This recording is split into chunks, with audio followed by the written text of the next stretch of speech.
All right. Ready to go? All right, I'll eat my pretzels. I thought you were ready.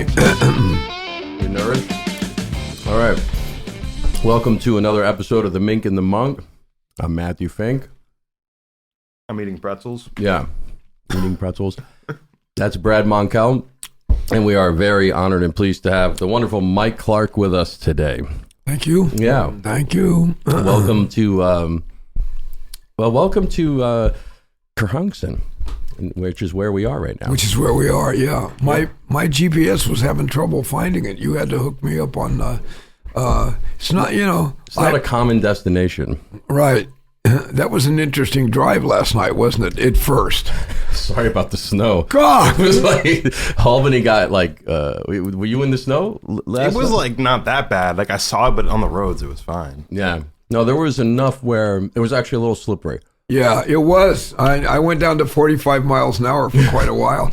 Yeah, we got on the thruway together, and then I checked in on you. Yes. Because I didn't see you in my rear view. Yeah, I was about 3 cars behind, and then I got behind some guy that was going 40, and there were so many trucks, I couldn't pass him, and that's when I lost sight of you, and I thought, okay, well, I'm in the GPS, I know the address, so I'm cool. Yeah, we were just gonna get there. Yeah, I just wanted to make sure when I got to the exit that you were intact. Yeah, thank you. Yeah. Yeah. I was glad I was intact because for a while it was tense, but then once it let up, man, we were off and running. It was cool. Yeah. So where do we start? I've spent now about 24 hours with you, and haven't even seemed to come close to have run out of things to talk about. We covered a lot last night, yesterday, and then this morning. I think we picked up pretty much where we left off. Covered some more stuff. So I think if you have something to start with, Brad, we will defer to you because I have plenty of questions, but I feel like I'm hogging it, even though you weren't even here. But I just feel like, Yeah. Well, I've been loving your podcast, Stick People, Mike. I was just listening to the Stanley Clark interview recently, and the John Schofield one, and you mentioned at the masterclass last night that you had a sort of a podcast with Lenny White where you talked about movies. Did I have that right? Sort of a podcast. Yeah, we have recorded a few of our reviews, if you will, on a cell phone and put them on Facebook or something like that. But everybody loved them. But we haven't, with COVID, our Siskel and Ebert careers came to a quick halt. Because we've been going to movies together for many, many years. And so, in fact, he just called me yesterday, right before we played, and was suggesting some new movie that we go to when I get back. And I'm like, yeah, let's do this, So are you really into doing that kind of thing, like talking for a show, or like have you had other like ventures in the past where like radio or trying to speak for people or interview people? Well, I've done a heck of a lot of interviews in my life, so that's about the extent of no, not really. I mean, lots of interviews, but not interviewing others. Like Stick People is my first probably interviewing other artists. It's my first time in this arena. it's pretty awesome. I love the guys, man. Lenny and David and Michael and Greg. Well, they're all great artists. Every one of them, man, has like a serious track record, and and now getting to know them, I see why. Yeah. Wait, so when you say Lenny, you mean Lenny White and then David Garibaldi? Yes. And who else? Michael Shreve and Greg Arrico. And Michael Shreve, you guys know from Santana, the great drummer, and also Greg Arrico is the original brilliant drummer from Sly and the Family Stone. He's one of the guys that started all the broken up funk stuff, Wow. Yeah, and you have an interview in the can with Larry Graham right now too. I don't think it's out yet. Right? It's not out yet. Yes, and also with who's the guy? Oh my goodness, Steve Jordan. Oh yeah. Sorry, Steve. It's kind of early for me. The great drummer like that. And I'm like, Steve, what's his name? Oh my goodness, who's just playing with the Rolling Stones right now? Sorry, Steve. I love you, bro. I think those two are in the can, and we may. I think we got a couple others, but I can't recall because during COVID we did a lot of them, and they're not, and then we have to edit them and this and that, you know. Yeah, the format's beautiful, the way you guys shoot it. And I had watched the Schofield one, which was, I think, the most recent, and you were saying that the cameras are different in the earlier, or well, you had everybody in one screen, and I didn't see that. I saw the Schofield one where it was, the shot was each person asking the question and then just solely on whoever was speaking, and I thought it was great. Just to hear you reminisce about a gig you guys first met on however many years ago, and it's a fascinating take. The five of you gents, you have so much history, and you get to, so it's a really interesting perspective. Well, David Garibaldi and I go way back to Oakland. Yeah. You want to talk about that? Like, can we talk about Oakland for a minute? Sure. You were talking yesterday, Yeah. and I don't know if that's where you were going with this. Did you have another line you were going with? Okay. I can always come back to other stuff. Oh, okay. So you were talking about your upbringing yesterday, and I didn't know this. I didn't know you started playing 4 years old. I was 4, yeah.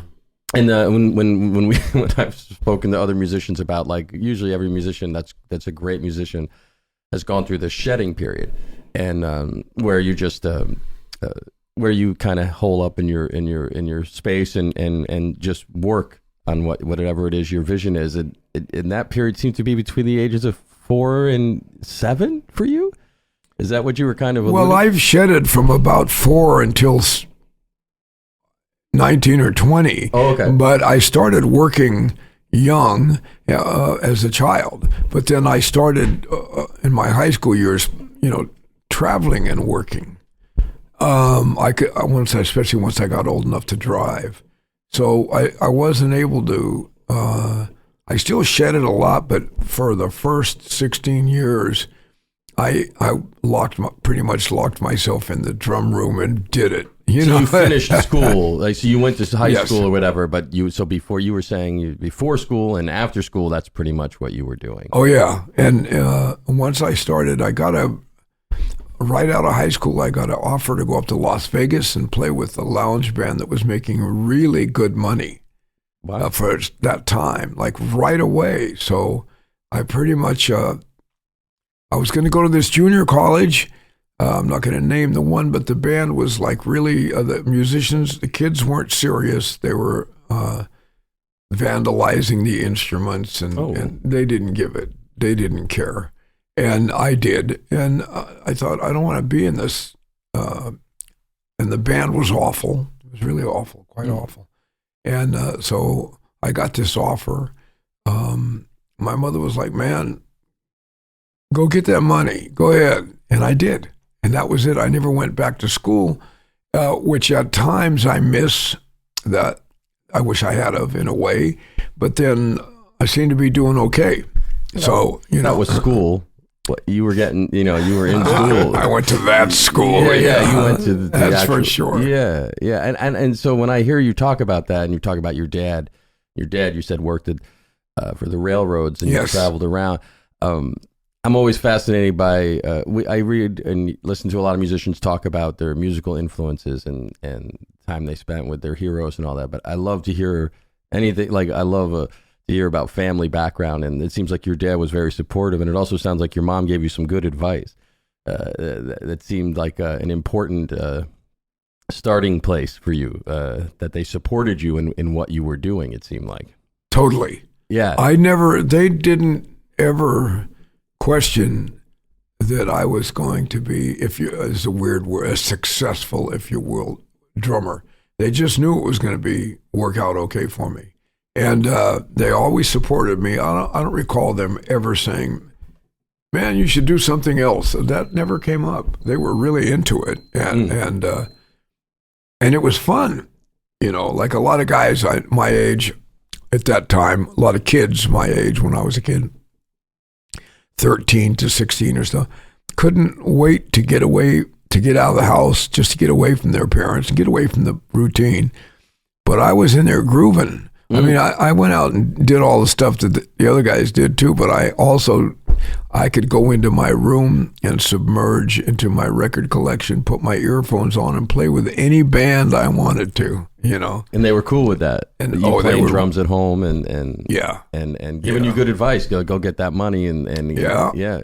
They also at one place we had a stepfather, and he didn't like the drums, drove him crazy. So he built me a room out in the garage, and it was a cool room. Wow.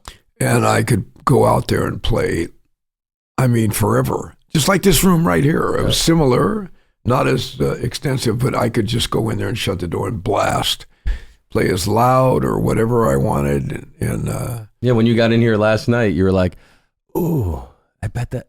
Can I try that ride cymbal?" And I was like, "Yeah, go ahead, have it." Yeah, that was late at night. I thought nobody ever tells me to. I'm like, "Oh, his wife won't be able to hear this. Really, this is great." She was out cold. Yeah, it was great to hear you play it because it certainly didn't sound like that when I played it. But it was great to hear you. It was just nice. You're like you have that. I imagine the same joy now that you did when you were 4. Yeah. And I every great musician I've ever spoke with always seems to have that just joy when you can get on your instrument and just have some fun and like bring people together and play and feel good. It works like that, doesn't it? It sure does. I mean, you're the same way. You pick up your guitar and you start, and there you are. Yeah, man, let's have some fun. That's like what it's always been about. And I never thought about, like, as I was growing up or as I was getting older, I always was like, okay, maybe my point of view will change or I'll, grow up.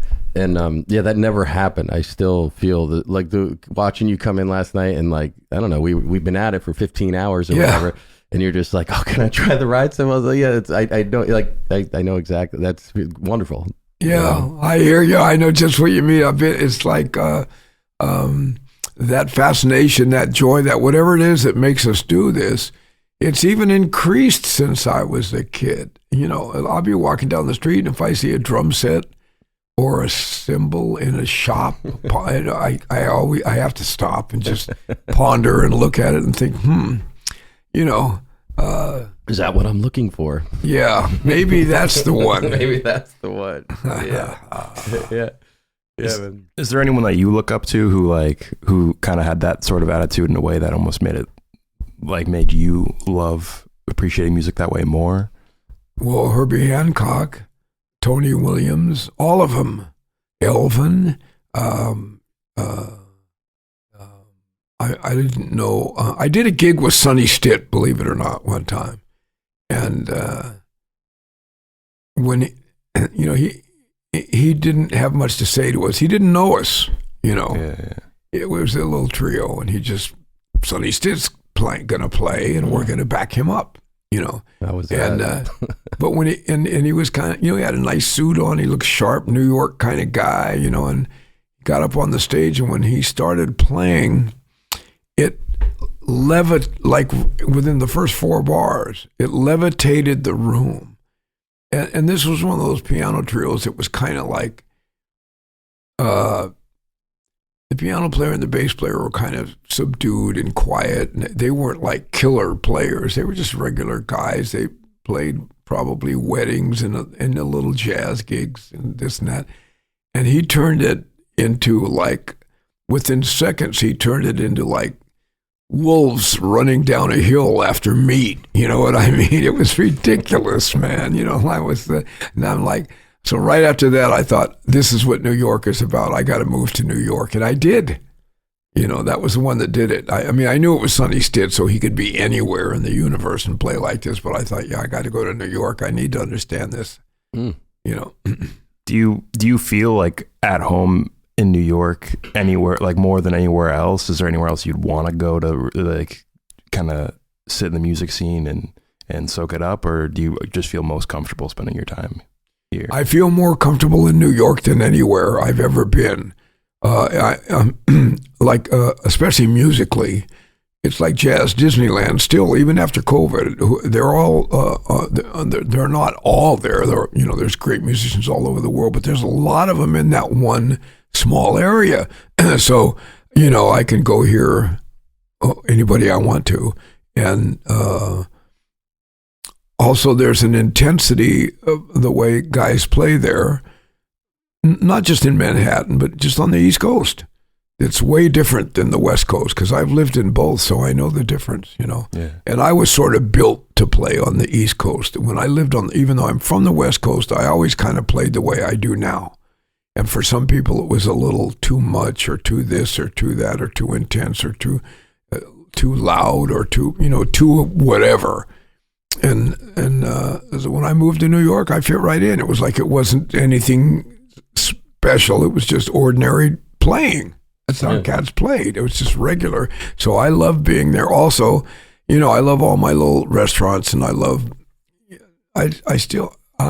New York. You know what I mean? So I guess I love New York. I'm comfortable there. Absolutely. Shout out New York if you want to sponsor the podcast. And hire me to play drums if since I'm talking so nice. Yeah. That scene is what's great about New York too is that there's small scenes within that whole scene where we were talking about this last night. Turns out we played it where he lives and where he played in the Harlem scene at like Showman's. We were talking about these lickety split last night, Wells, and a lot of these different sessions. But it was interesting where depending on what place you went, it was different kind of music, different kind of scene. I mean, it was all, I guess, what you would consider under the umbrella of jazz, but there was different things happening within that whole scene. There's a lot of currents. Oh, absolutely. Yeah. You could belong to many families of musicians in New York, and each one plays way different conceptually, let's say, than the other group, if you will. Yeah. And so,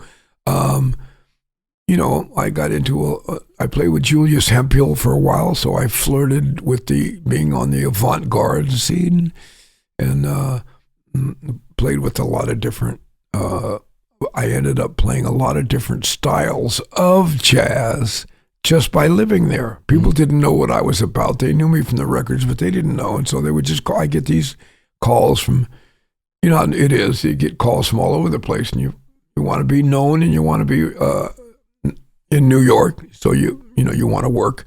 So I ended up I played with Tony Bennett one time, and just all kinds of, a lot of organ stuff uptown, and post-bop and bebop and quiet trios and loud bashing. I played with Larry Coryell, and I could go on and on. But yeah, it was really a diverse scene, man.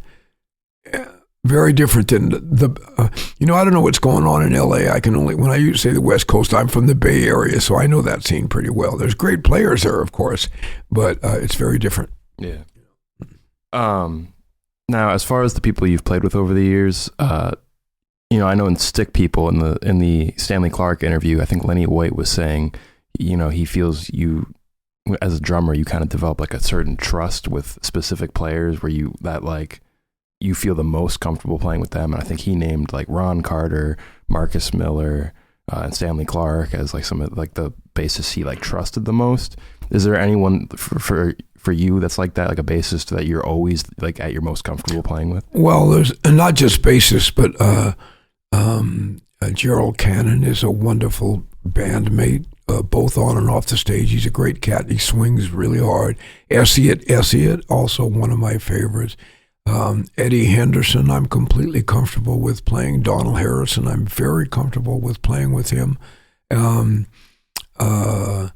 Jack Wilkins, the great guitar player, I can play with him and not even know what tune we're playing, and it's not a problem. I just know, I don't know what he's going to do, but I know he's playing so well that I can just, it's natural for me, And Jerry Z on organ. And I'm also got good at fitting in. Like last night, I didn't know the players that we were playing with. I know Matt, of course, and I'd played once before with the bassist, but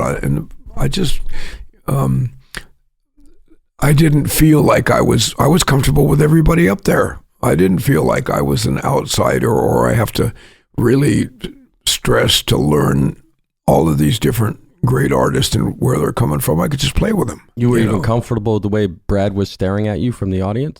You were okay with that? That bothered me, and actually marred my particular performance. But yes, it was psychologically. I'm going to probably have to see a shrink for about a year to overcome that. But Well, now we're back to Eddie Henderson. You can go see Eddie. He can help you. Yeah, well, yeah. There you go.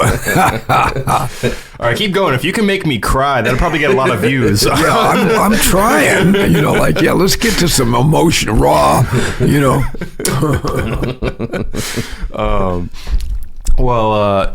So to continue on with the talk of players who you have like a great rapport with, my favorite bassist of all time is the late great Paul Jackson, and I would really love to hear a bit about one of my favorite records of all time, The Funk Stops Here. If I could hear about the background that led up to that album coming together.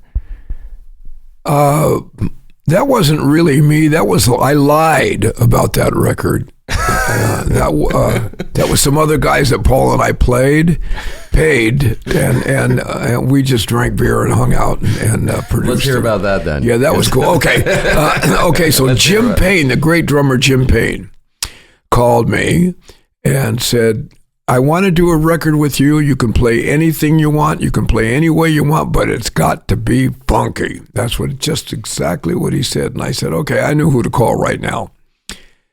We got to call PJ, and fly him over from Japan. Oh, was he living in Japan? Since the 70s. Wow. He passed away there. He all the way up until he passed away. And then I had been playing a little bit in people's front rooms with Kenny Garrett. He wasn't Kenny Garrett yet. He sure was on that record, though. Well, oh yeah, he was always that. Geez. But when I met, musically he was Kenny Garrett, but he hadn't. His career hadn't taken off like that yet. It was just starting to. But when he first got there from Detroit, we did some playing together, and like in jam sessions in guys' houses, and I can't remember, a couple of little gigs at 7th Avenue South, I think. So I know Kenny can really get funky and go anywhere. So I'm like, let's call Kenny Garrett. And then my friend from California, Jeff Pitson, and I had we logged in a lot of time playing, and I knew what he could do. And he had some special ideas for the sound of this record and stuff like that, and we discussed it, and I said, okay, so let's get Jeff. So we flew him out. Now this part's going to kill you. This is what makes this so good. Jim Payne had a house in the swamp in some little town in Florida. I don't even know the name, but when I say in the swamp, I don't mean like close by. I mean in the swamp. And you could go out on his deck, and there's a boat there, a rowboat, and you can. And when you start rowing, if you go under a tree, you got to watch for snakes. There's gators. I mean, this isn't Leave It to Beaver time. This is like the jungle. And then he's got a house out back. And I lived in Texas, and I was terrorized by scorpions and spiders as a child. So I'm deathly afraid of even a nice little friendly spider. I'm not deathly afraid, but I'll probably I don't want to kill things, but I just got to get out of the room. I have PTSD. And so they had these big, huge banana tarantulas that were not poisonous, but there were hundreds of them. And they lived in this shack and it was a nice little small house behind Jim Payne's house. So there was another little cottage. That's the word I'm looking for. I'm a Buddhist and I chant, so I didn't want to drive everybody crazy. Nam myoho renge kyo, So I'll stay out in the shack or the shed or the whatever cottage. So I get out there. Everything is cool. It's kind of nice. I'm alone. I don't have to be with the band all the time, which I love being with the band, but I like being alone too. So, and I shut the light off to go to sleep, and I hear blah, blah, blah, blah. I hear this running feet, just like that. Bam! The light's back on. What the hell is that? It's something on the roof. I gotta get Jim. What's going on here? And I look up on the ceiling, and there's 10 or 12 of these tarantulas walking upside down. That's their feet hitting the which is their floor and my ceiling. And they're all over the place. And I was gonna go, and I'm bugging out, literally. Yeah, if you will. And I thought, okay, I'm gonna go in the house and sleep on the floor. I can't do this, man. It's crazy. I'll be exhausted for the recording date tomorrow. And but then I thought, hey, wait a minute. These things aren't poisonous. I'm going to try to overcome this right now. So I shut the light off and tried to go back to sleep. And I did. And I woke up the next morning. In the daytime, maybe you'd see a little antenna sticking out of the wall where it needed a paint job, and there were some holes in the wall of this little. And then I took a shower that morning. And I'm in the shower, and I'm like, pretty good. I got 6-7 hours sleep. I'm ready to play. It's not so bad. Nothing bit me, I don't think, And when I'm taking a shower, there's a little crack, like it's like a haunted house, little, old boards. You can look right into the wall. And there was like a foot of some insect hanging out, and it was moving. The foot was moving. And I thought, okay, I'm just going to ignore this. Finished taking a shower. So I lived out there for a week with those monsters. And then Paul, something happened where Paul needed a hotel room. Who knows what that's all about, but we got him a hotel room in town near the studio. He probably was afraid of the spiders, man. Huh? He probably was afraid of the spiders. He may have been. I have the heebie-jeebies just here. Yeah, well, he made this incredible chili. Paul can really cook. And he had this gigantic vat of chili because there was in his room at this hotel was a kitchenette. And then his bed was elevated off the floor. So the bed was kind of higher than the rest of the room. And he's waiting for the chili. And we're all waiting for the chili too. And we're talking about what we're going to record the next day, this and that. And all of a sudden, Paul's reading. Paul's famous for being rude, and you're in a conversation, and he just starts reading a book. And all of a sudden, and it's always Road and Track magazine. He's a car nut, so we're all talking. And then next thing you know, there he is. He's reading again, and he's a big guy. He's 6'4" and 200 and something. He's a big man. So he's got really long arms. And he's reading, and we see that there's a tarantula crawling across his ceiling, and now it's right above his head. And he seems to not see it because he's reading. And we're being real quiet because we're waiting to see how this plays out, see? And then in one fast move, he flicks his arm up to the ceiling with this book and kills the tarantula on the ceiling because the bed was high enough that he could reach it. And there's this big crash, and then this spot on the ceiling of what once was alive. And we're just like... He just knew it was there. He wasn't even peeking. Well, he was messing with us. He was acting like he didn't know it was there. And then we were kind of... He could see that we got real quiet, so we're waiting, and then he pulls that move. This dude had like a very bizarre sense of humor, and anyway, I guess I sort of got going on that one there. But the whole thing was in the studio, although it was outside of the swamp, it was like sort of a wooded area, and there was a soul food place that was close by. So we would go down there and just like tee off, like in between, like if we took an hour break, we'd go down there and get ribs and chicken and smother it in hot sauce. And, it was a potato salad and, the whole nine, and so we were in this environment that was so disconnected from New York and wherever the rest of the guys lived. I guess Jeff lived in San Francisco, Paul in Japan, Garrett was in Brooklyn. And so we're in this prehistoric environment. So I think that helped. And the atmosphere in the studio, the air itself was very kind of dank and not stank and dank, just kind of thick, and you could feel it. Stank and Dank was another restaurant in the area. Yeah, Stank and Dank. Well, it was a takeout, Stank and Dank takeout. So and a delivery. They did quite successful. Yeah. The Stank family actually owned the franchise. Dank. Yeah, Dank married in. Yeah, he had a tough life, but he got in. He did okay. He did finally. okay. Yeah. But so that's so it was like a prehistoric experience. Period. Okay, I'm done. Thanks. Oh my God. I mean, that album, it's a joyous album. That's where I realized that Paul is an astounding singer. Yeah. Have you heard his album Black Octopus? Oh yeah, my God. Oh no. It's like, I think it was released in Japan originally. It's kind of hard to find here, but his singing, there's like, I love some of the tunes he has on there, just like compositionally, but his performance on it is so great. Well, now some of those tunes were written in the car with both of us, but my name didn't show up on any of that. For Black Octopus? I'd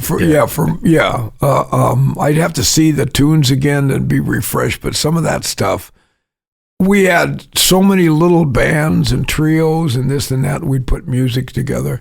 And so some of those things, we didn't officially co-wrote, but we sang the parts to each other and made up lyrics together. And, really? We were like buds, But somehow I got left behind on that one, which was another kind of Paul Jackson kind of story that, he would make up for it in different ways. Like one time Fred Wesley told me that he would not see his name on things that he wrote for James Brown. He'd see James Brown's name on it. But then later, something that James Brown wrote, Fred's name would be on it. So he had a way of, Paul was like this. He would do things that you'd be like, wait a minute, you can't be doing that, bro.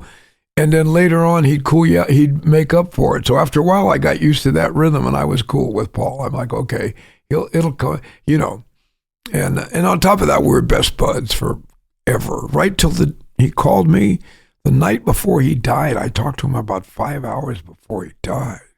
And he said, he let me know, this is it, baby. So if there's anything you want to tell me, you better tell me now. And I'm like, yeah, well, first of all, you're a punk. I want you to know that, And he's like, oh, man, I still can whip your butt, And we just got into it, man. And then we had this very deep, beautiful conversation. Next morning, his wife called me. She said, he's gone. It was like, I'm still blown out. That's one of those I'm not going to get over until I'm gone. You know? I mean, I'm not sad and broken up. I'm having fun and having a good time. But when I pray for him every single day for his whatever's left of him, if there is anything like that, I'm praying for it. Sending him energy. Well, seriously, it's been a while, but my condolences over that. I mean, I feel bad bringing it up because I'm sure it's a sore spot. But the music that you made with him, like you two are my favorite, funkiest rhythm section together, and like I can tell how profound of a relationship you two have. Man, and I love thank you all like the work that you two have done together. We did a lot of crazy stuff that was non-musical too. Oh, we shared a huge house that was the epicenter for our girlfriends hanging out, drinking. Also, we had a big music room, and so years of music was played in there. And all those things that we did with Herbie, we did way before we met Herbie. We'd been doing that for a while. He played upright bass, acoustic. That was his thing, and trombone, and he wrote and he sang and he played oboe and bassoon, and he had classical training, all kinds of stuff. And then the church thing, he was like way into that. And his father and mother played piano and sang in church, led the bands. And so an amazing natural musician that could just like, we didn't even have to name the tune or count anything off. We could actually just start playing and come up with a whole orchestrated deal. We had that kind of a friendship where it was just organic and it went like that, That's beautiful. Yeah. Yeah, man. Yeah, he'd give me a car, you know. Just give you? He'd just give me a car. One day he had this Ford with a 390 engine and a stick shift, and he knew I liked it. He said, hey, it's yours, take it. I'm like, I don't want your car. He's like, yeah, no, go see your car. I'm going to leave it here anyway. It's your car. Drive it or don't drive it. Here's the keys. I drove it for 2 years.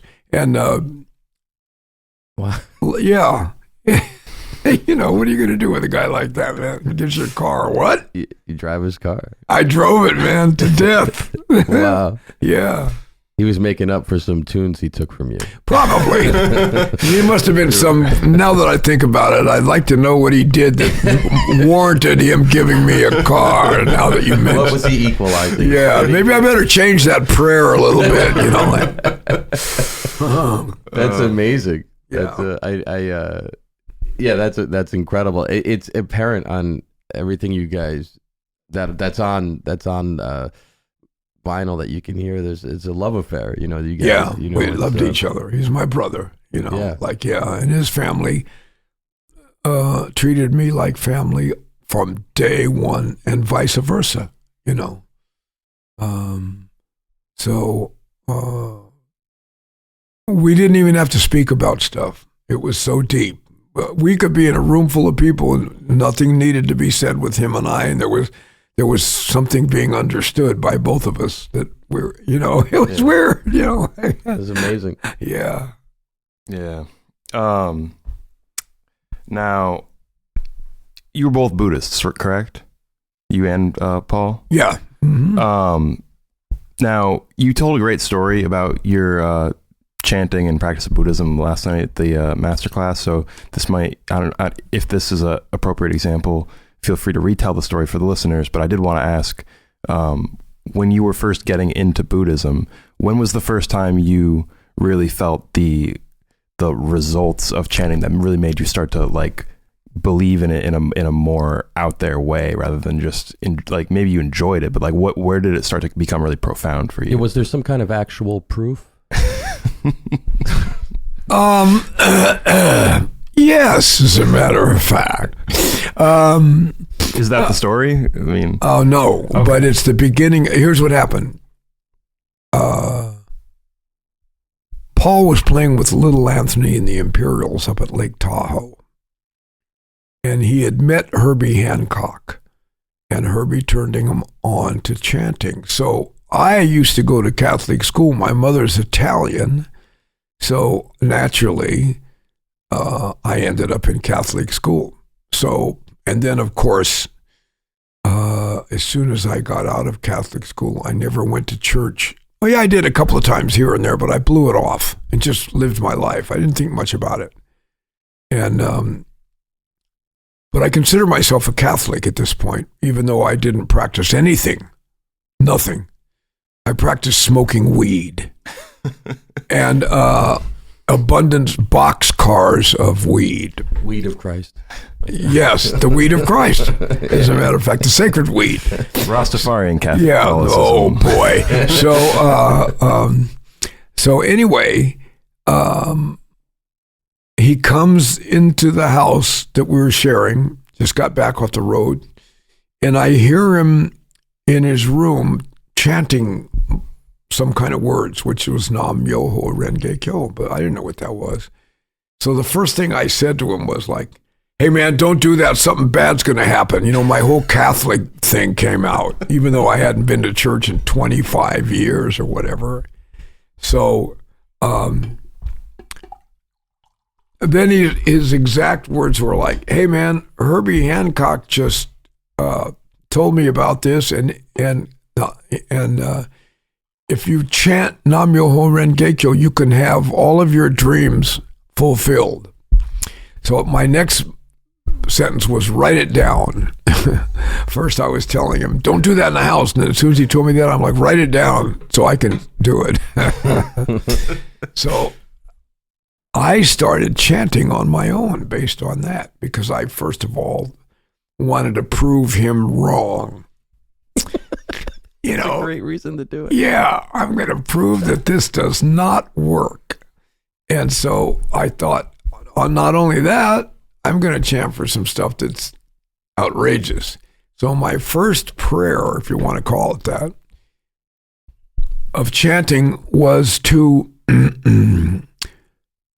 get a job with Miles Davis or Herbie Hancock. Now, I'm this guy that not many people know that lives in the middle of Oakland. How the hell are they going to find me?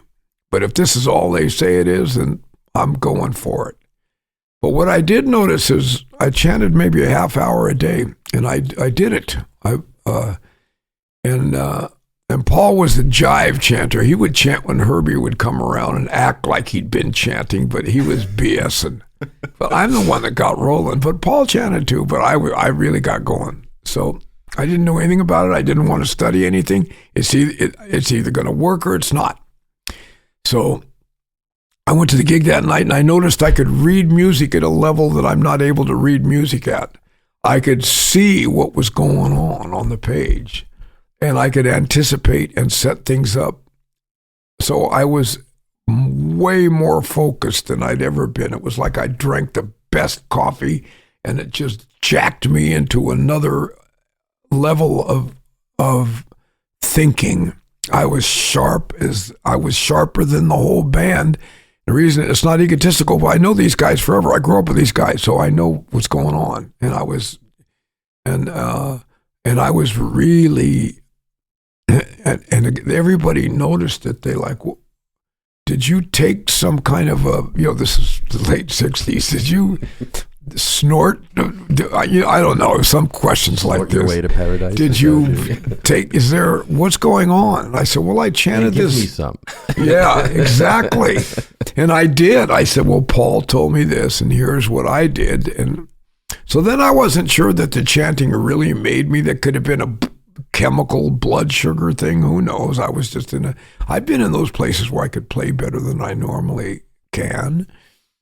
So I did it the next day, and every gig I seemed to be not self-conscious about my playing. I was totally in the moment. I was just, and it was as if I was going into a dream and playing this music, and then I wasn't thinking anything until the music was over. I was free. The caged bird was able to sing.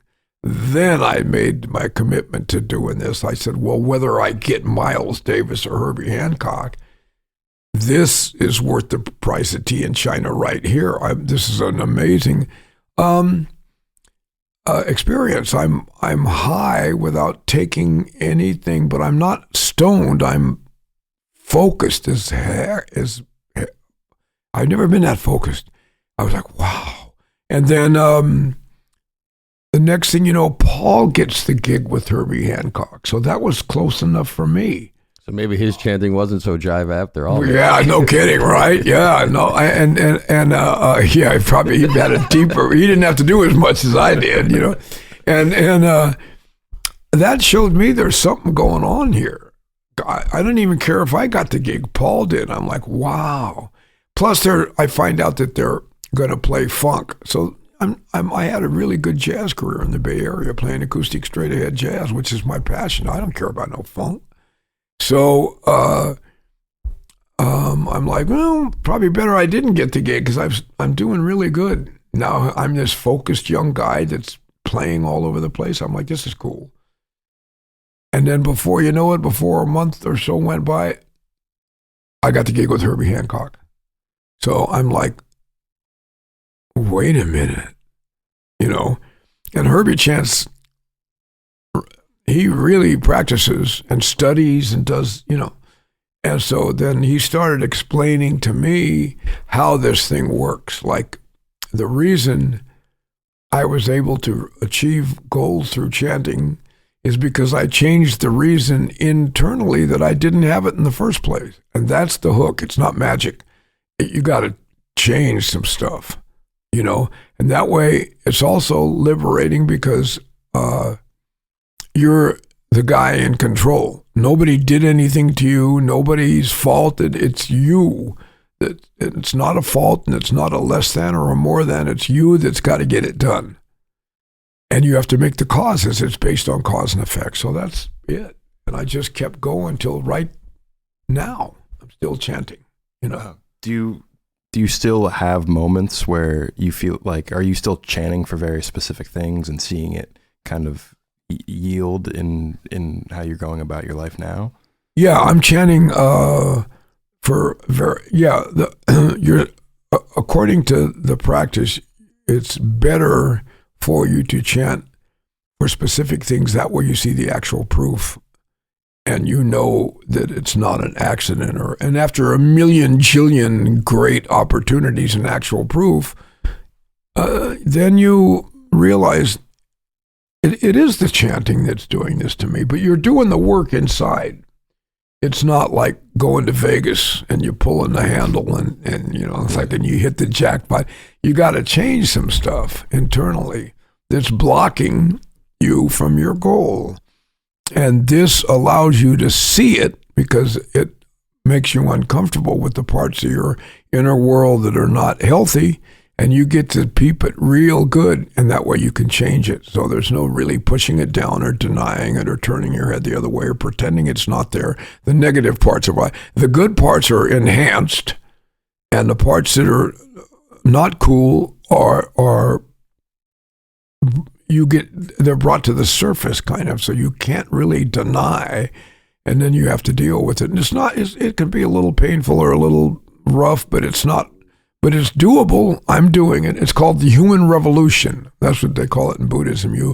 Most people think that's the way he is. And up until that point he is. But once you start chanting, all this other stuff comes out. Great stuff that's sitting down in there.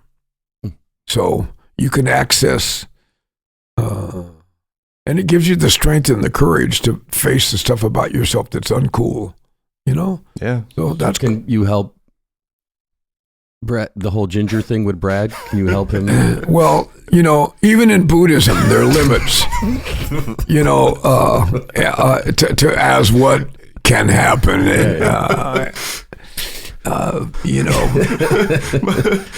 knew you were going to cry today. I didn't mean for you to. Sorry. It's so cool. It's so cool to hear about the story you told last night about recording actual proof was so cool. I'm assuming you've told that on a bunch of interviews before. I sure have. I'm sure a lot of these stories you've told a lot, and I. Well, this last one not so much, but the actual proof story it's almost painful to keep telling it. Yeah, you know exactly. what I mean? That's why I didn't go straight to that. Well, I'm going to tell it now, though. I feel it. No.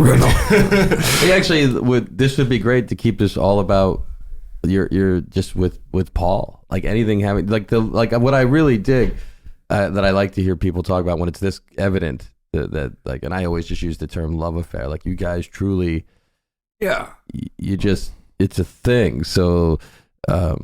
Anything having to do with that, with experiences, like it just sounds like you're reading each other and you're not trying to at all. There was zero work with understanding. There's zero work. It was a natch from day one. I was doing this gig. I had an organ trio for ever, it seemed like. It was my gig. And I was in my really early 20s. It was an organ trio. And we were playing in this shopping center. I think it was Concord, California. And 5-night-a-week jazz gig. It was great.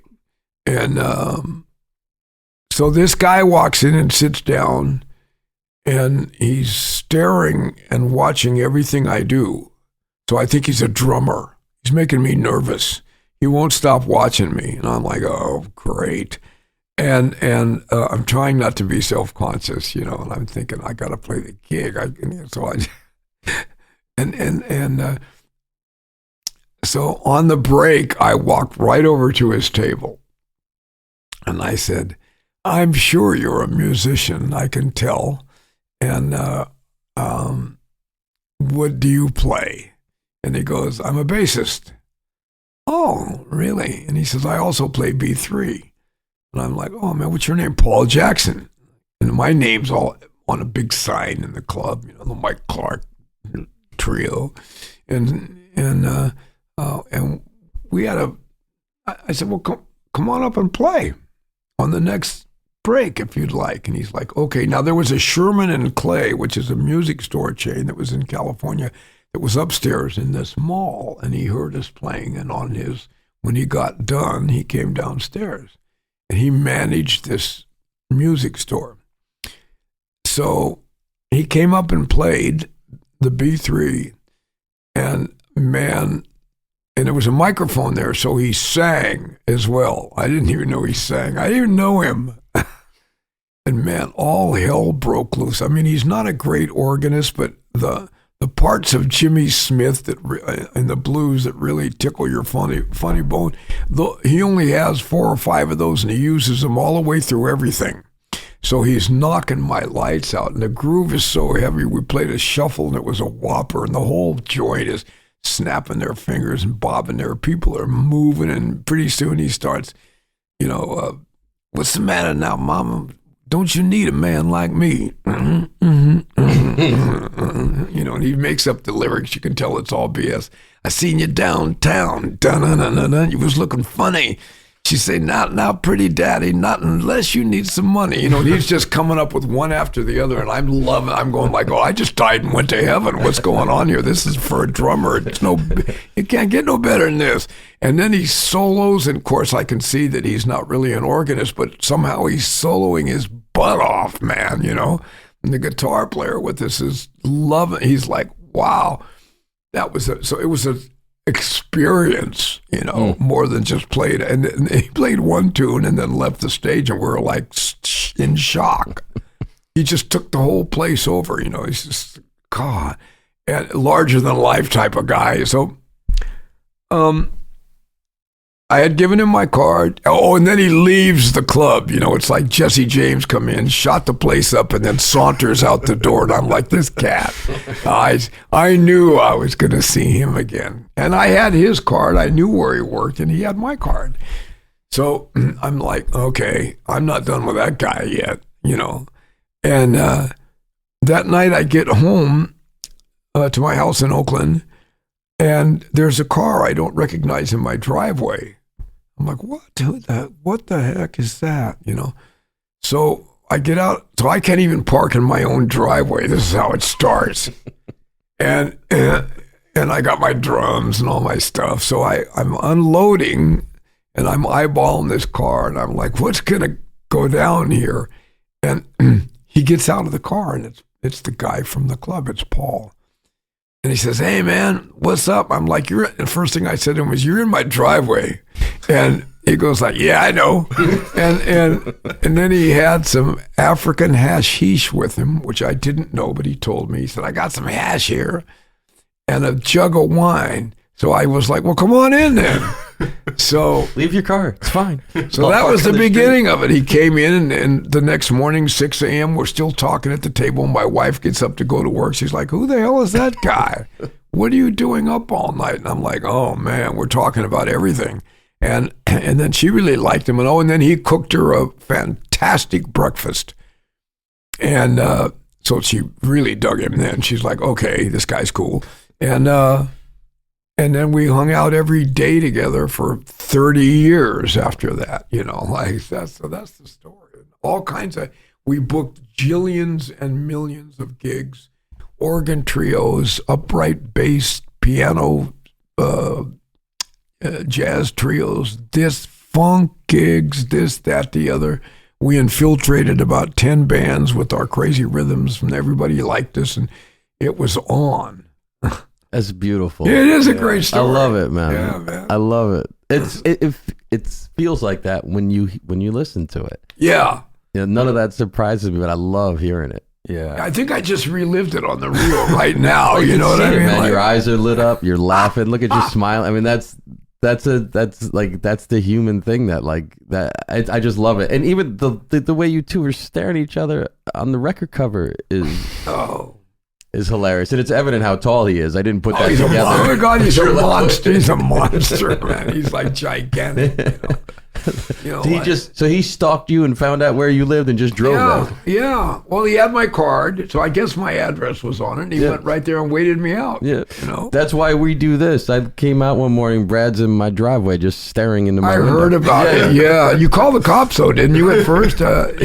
He was hauled off, and then you went and bailed him out because you realized, we heard about it. Might as well do this podcast. Yeah. Yeah, I wasn't as smooth. I didn't have African hashish. I had fentanyl and absinthe. I made him Captain Crunch for breakfast. Yeah, well, there you go. And there's nothing wrong with that. It's the little Fentanyl and absinthe. Oh my God. Yeah, there's nothing wrong with that at all. It's just a different, Captain Crunch. I actually like Captain Crunch. Nothing not to like about Captain I'm Crunch. saying, Yeah, like. But which kind of Captain Crunch? Well, Here we go. No, I'm not a Captain Crunch expert, but I've had a couple of bowls and I really liked them. So I'm not sure it's like, was it a 20-inch ride cymbal or an 18 crap? I don't know. I'm going to tell you right now, I love them all, but peanut butter. I'm thinking berry, Matt. I love the berry too. I love both of those, but peanut butter, I eat sometimes. I need a late night snack. And I'll wake my wife up chewing that because it's crunchy, man. It is peanut butter is addictive. Peanut butter, Captain Crunch. And you got to have the milk right because it won't get soggy, but you got to have the milk right. But if you keep it a little dry, you can wake up neighbors chewing it. Well, I'm trying not to have a stroke at this age, but I used to just always have crunchy, not Captain Crunch, but crunchy peanut butter in the icebox. And I would come home after a gig, trying to not eat too much meat, trying to have my veggies and this, that.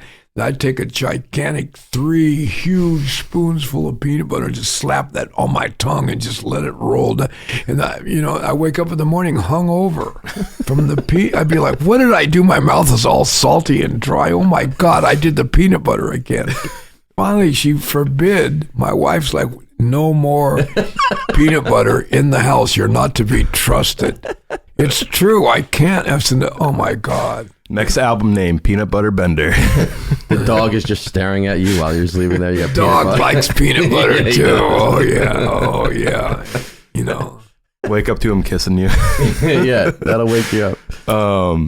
Well, Matt, if it's so loud when you chew it, you should just eat your cereal in this room. Isn't that why you have this? It's part of the reason why I have it. But I have this thing where, like, if I don't have any more discipline at the end of the day, I like a snack before bed. It's not a great thing to do for all the obvious reasons. I do too. And I like so Mike and I were hanging last night, and you saw the table when we came in. So we had what, four different bags of Lay's. No, not Lay's. They were Kettle. Shout out Kettle. Sour cream. Sour cream and onion Kettle chips. A Lathe one, and then there was the black cracked pepper one, and then I bought a bag of chocolate covered pretzels. And then a 6-pack of Heineken and pizza. We ate the leftover pizza. Oh yeah, we ate the pizza. My God, you're right about that. So that wasn't the best midnight snack. That was a smorgasbord. No wonder I slept so good. I was like, kablamo, done here. I'm finished. Well, that was funny. You were talking with the same amount of energy and excitement, just like this all day. And then last night about 1 o'clock, you just look at me like, yeah, I'm done, bro. And we literally were asleep by 1:15, and I didn't see any peanut butter tracks across the kitchen this morning, so I don't think you got up. No, but that was so funny because you don't like fade. Like some cats just start hunching and they're nodding. You were like just like this, and you're like wide-eyed telling me you're done. I was like, yeah, me too. And we went to bed, and that was it. We got back up this morning, and we're doing the same exact thing. Right. Got the coffee on and got to it, Getting to it. Yeah, sounds like a fun time. I wish I lived closer and you know how my wife feels about you. Oh yeah, she hates me. Yeah, well, not only that, there was only so many potato chips to go. I mean, it would have been fun, but that would have shorted the actual chip intake, Not that I wouldn't have shared, but so you were cool about it. You were sharing, but at one point you had 3 bags. All of them down by me. I thought about that. I thought, Jesus, Clark, what kind of a guest are you? You did think about it. What was great? You're like, hey, bro, you better get some of these. Like you were. They were all empty this morning. I was eating them. I was fine. You don't have to worry about me. All right. But you were so kind during it. You were just like, hey, bro. Well, I realized I was not going to stop. I was unable to stop eating these chips, and I thought I better say something because I'm going for it. Yeah, you were going for it. So was I. I ate most of the chip tastes good with the chocolate covered pretzel. So it was like a nice combination. And then the cold Heineken. Oh, yeah. Yeah, we had him out I left him outside. It was 30 degrees last night. Yeah. So. Well, it sounds lovely, but I think it's better that I got to go home after the show last night. And because, like I said, I was like starstruck. So like if I didn't, we did the radio interview a while back, but if I didn't meet you in person last night and I just came in today to talk to you, I probably would have been still starstruck and been like stammering through this interview. Well, man, if you had been here and heard the stories that I told, you'd never want to speak to me again in life. So there's always that. You'd be good. like, I can't be starstruck. This guy's like, he's evil. He's, oh my God. It was great yesterday. During the master class, you were talking to the students and about technique, and you were all, and then we go in the green room. That conversation changed immediately. we were, that was fun.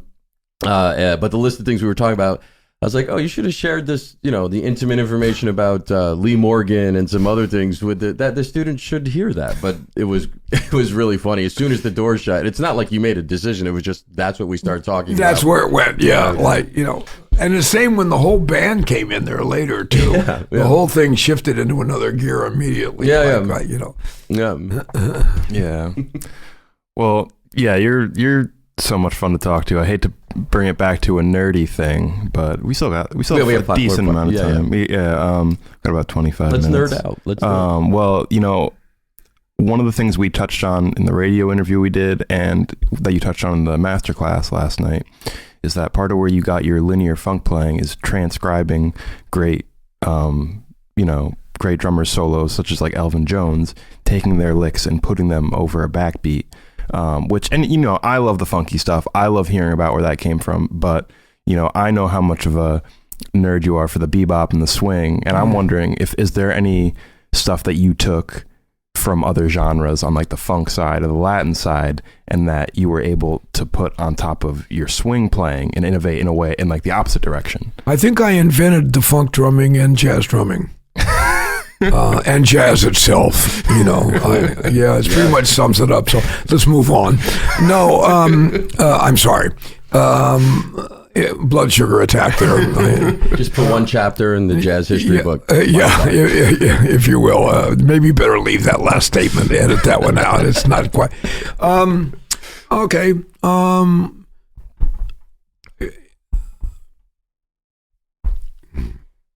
Melvin Parker. Clayton Filial, Clyde Stubblefield, and Chavo Stark. And probably a couple of guys I don't even know their name. These are all drummers, the great drummers from James Brown that shaped everything that all of us do, that whether you dabble in funk or whether you're a funketeer.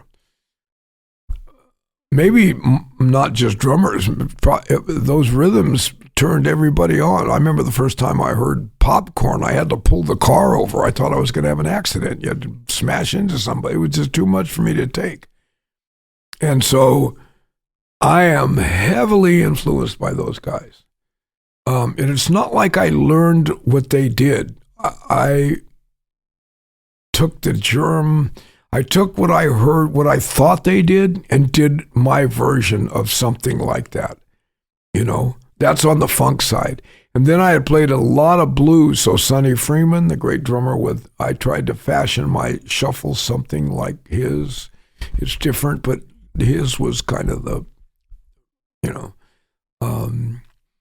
my father listened to Wynonie Harris and Louis Prima and Louis Jordan. So all of that drumming, I guess Louis Jordan, that was probably Chris Colombo, Sonny Payne's dad, playing drums on there.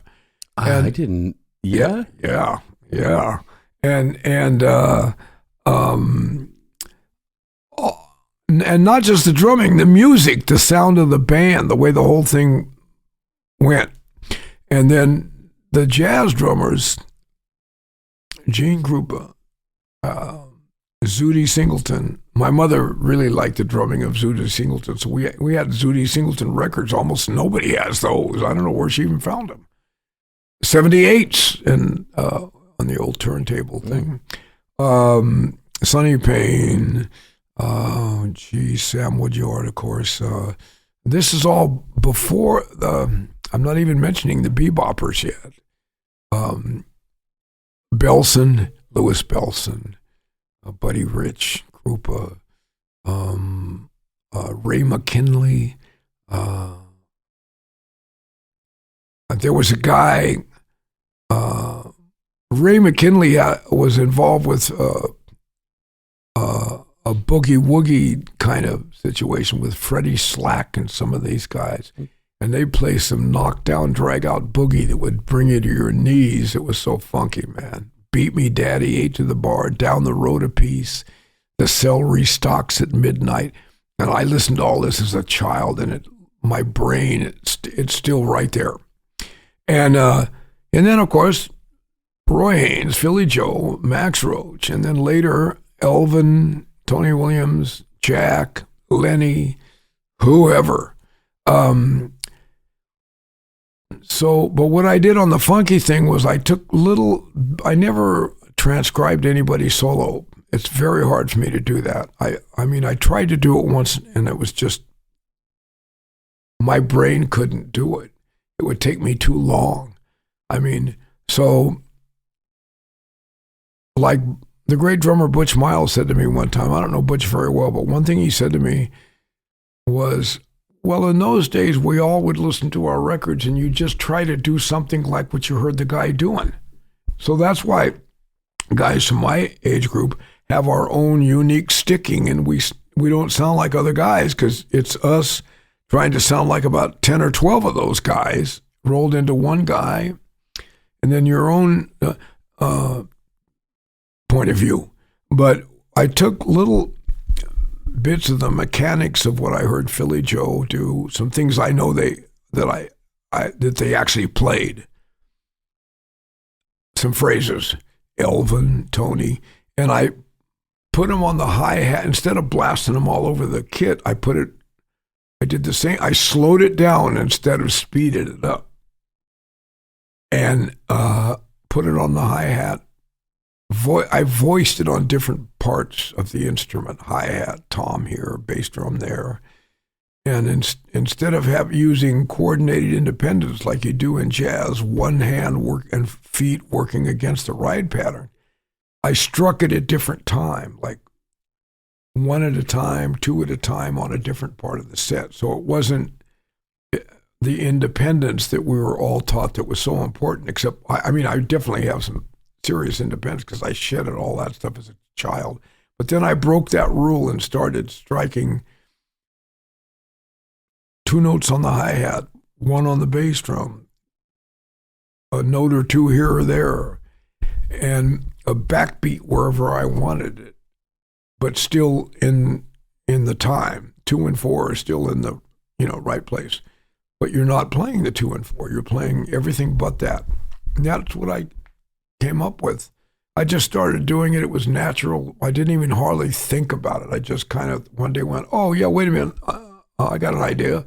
And it just came out. And when Paul heard it, there was an electric bass in the room sitting there, and he only played acoustic bass. We considered the electric bass a sin.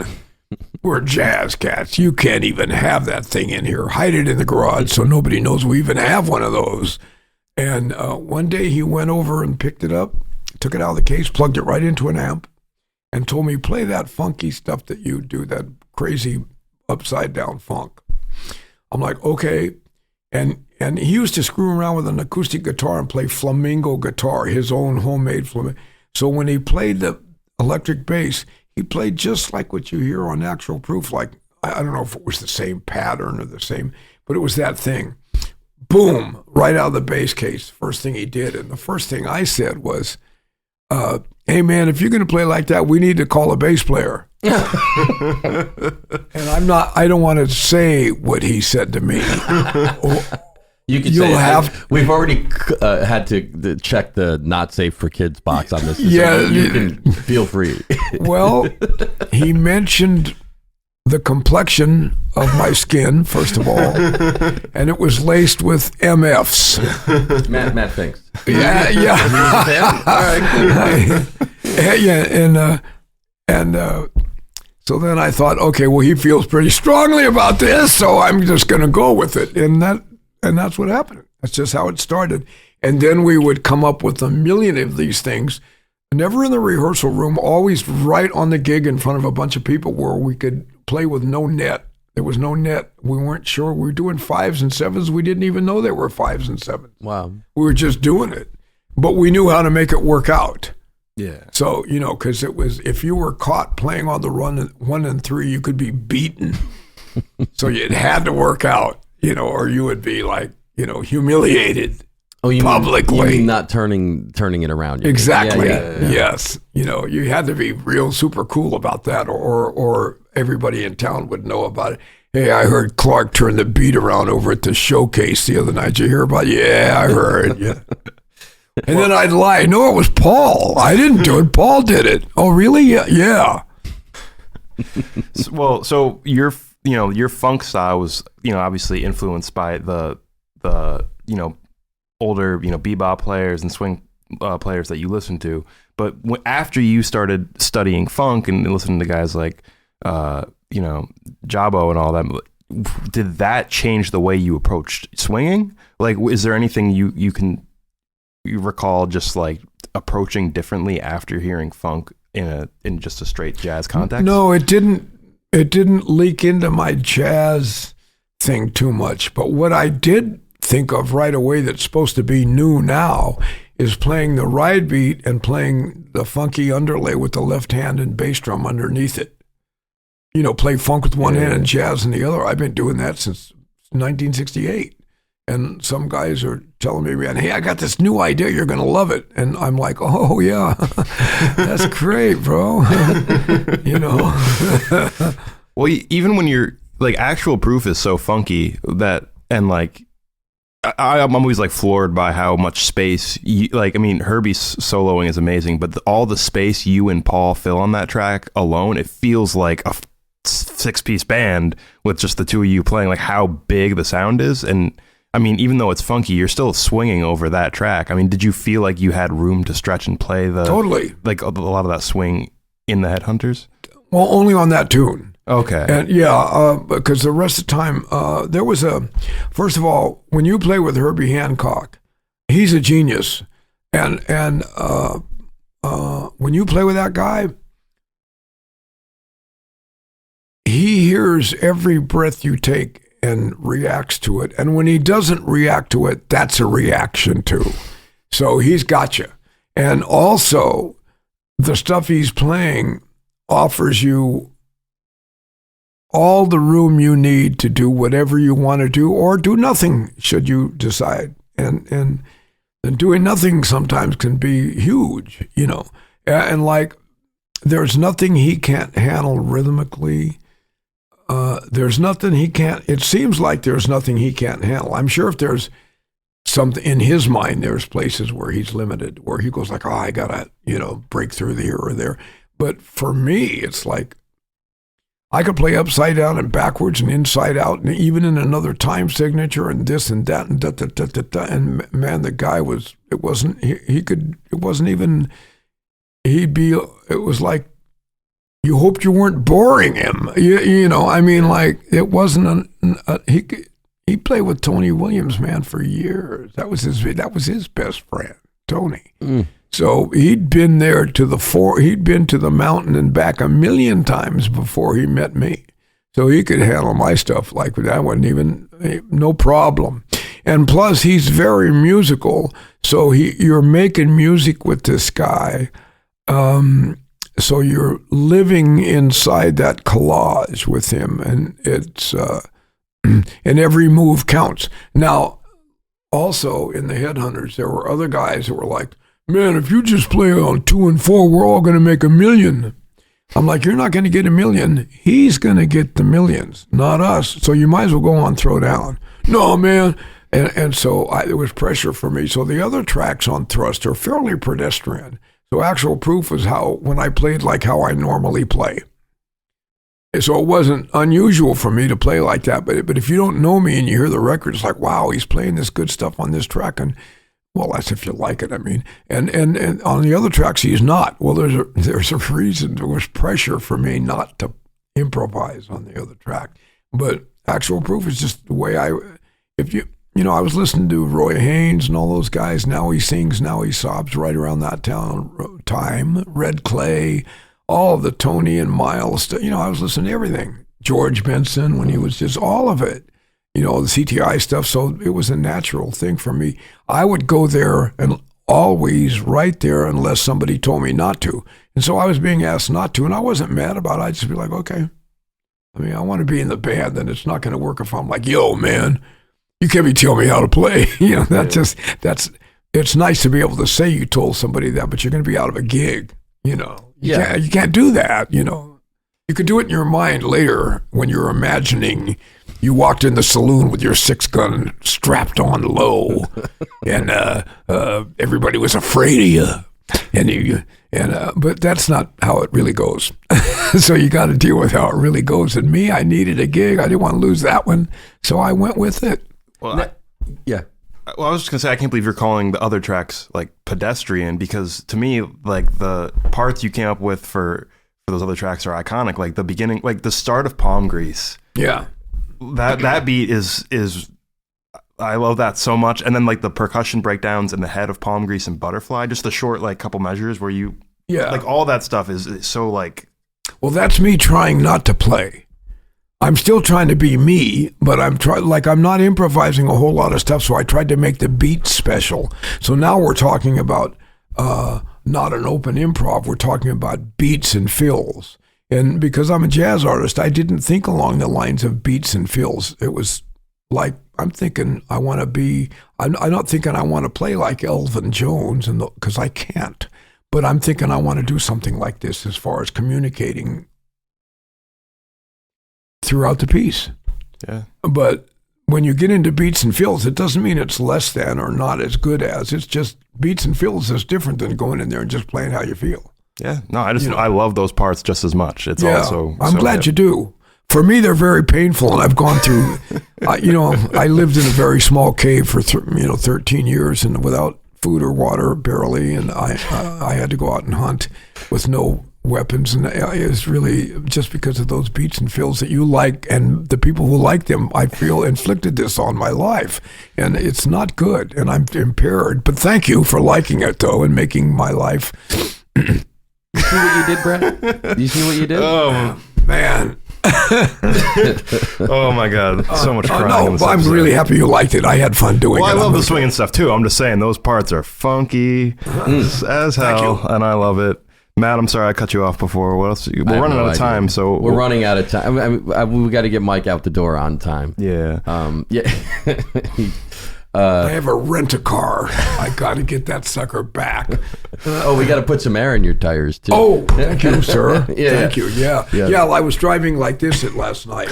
If it'd be like this, and then pretty soon you're over here, and I'm trying to keep an eye on Matt, and I'm like, is that Matt? Oh, and then did you see that guy with the blinking lights going 40? I thought that was you. I thought that was you, so I followed him for like 15 minutes. I said, how nice. He's put his flashers on. He's going slow because there's a kind of a light blizzard going on, and pretty soon I got up close and I went, that's not Matt. No, every car that was coming up on me, it was not you. And I was like, okay.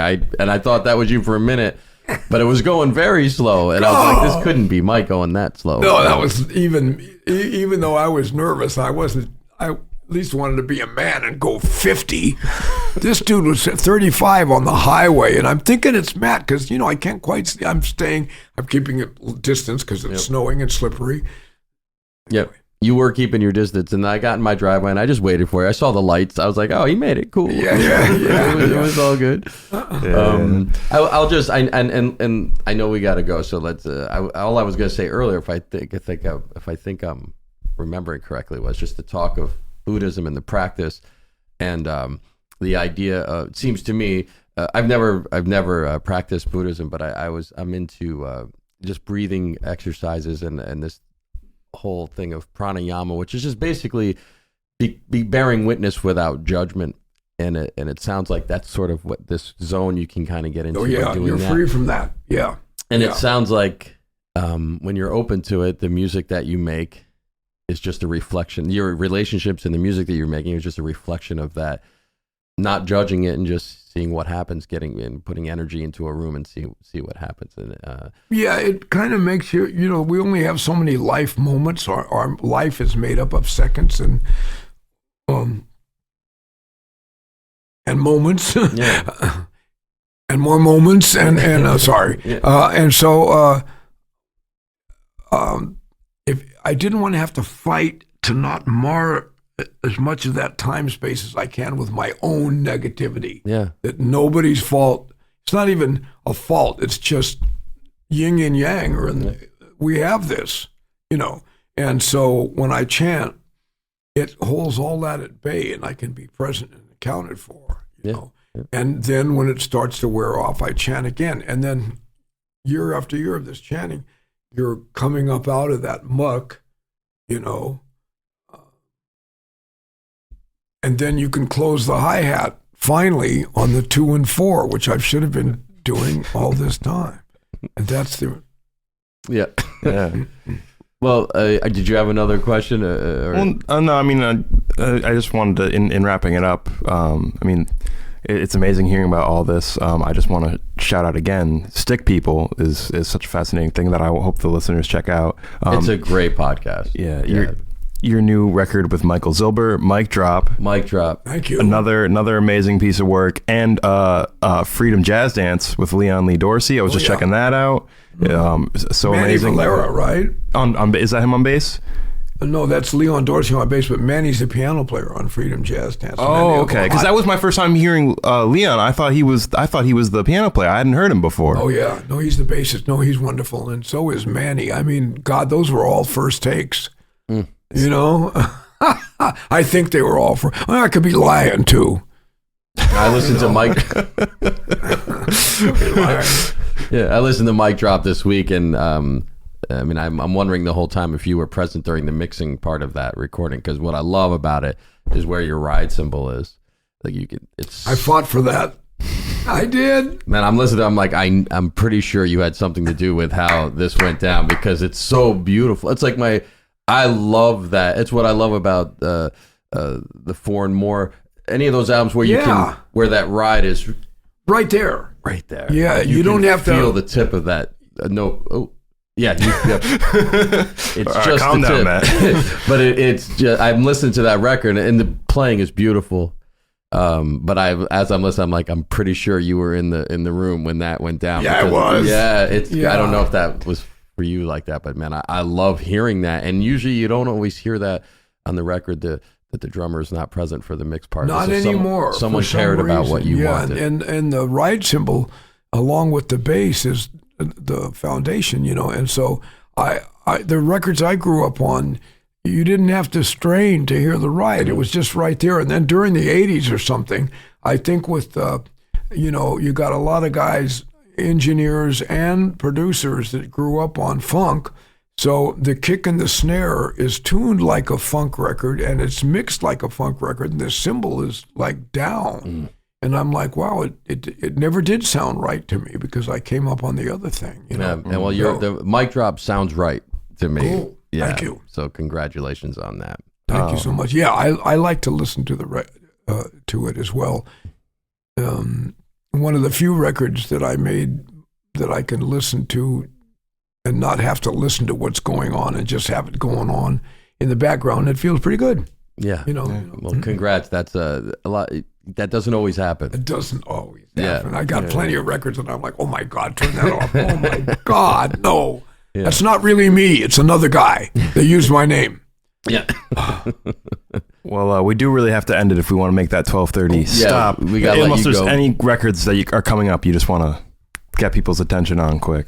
Now let's see. Me and if this, we're scheduled to make a record soon with Michael LaDon on piano, the great Mike LaDon on piano, Leon Lee Dorsey on bass, myself, a trio record. Wow! And it's a jazz record, and we're gonna do a lot of different blueses, if you will. We're going to play blues and different ones and treat them different and do little arrangements and this, that, and the other. But it's probably going to be mostly, if not all, blues, minor blues, 16-bar blues, this kind of blues, slow blues, and, Let me know if you need a guitar player.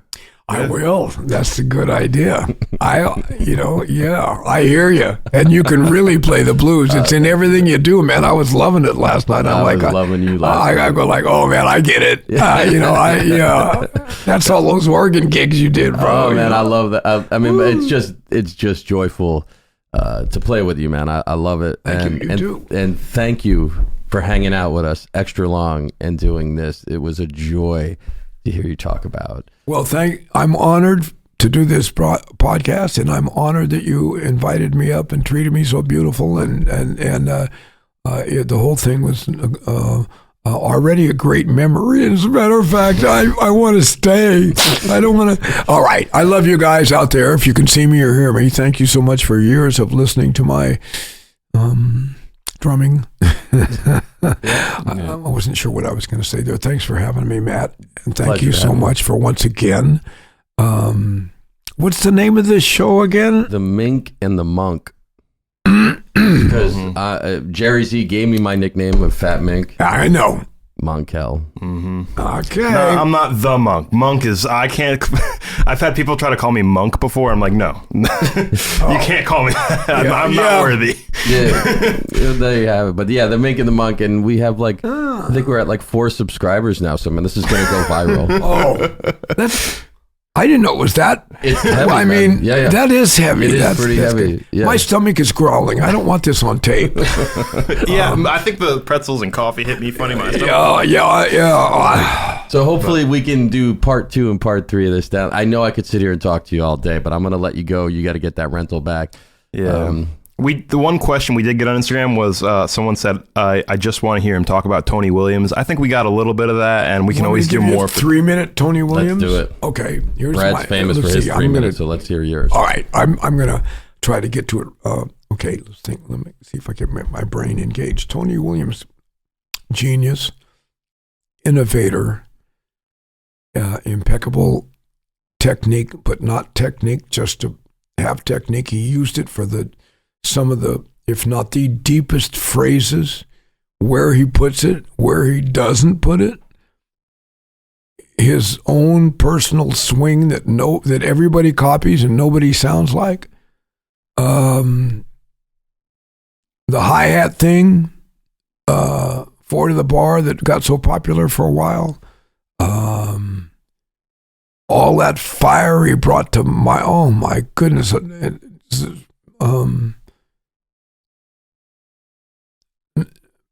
maybe we won't hear anything like that, an innovator like that for another 200 years. I can't even find the words. So he affected me so deeply. And I don't play his stuff. I can't. And why? Why would I want it? He did it. He did it. Yeah. What are you going to do? We all play a little bit of everybody's stuff. You got to play some Tony. Some of that stuff you can't help but play, depending on the tempo. But man, one of the greatest ever. How's that? That's perfect. Okay. Sorry to throw that in at the end there. I forgot to check on that. I don't want to keep it any longer. Thank you so much. You're amazing. Thank you. Thanks for doing it. All right. The Mink and the Monk.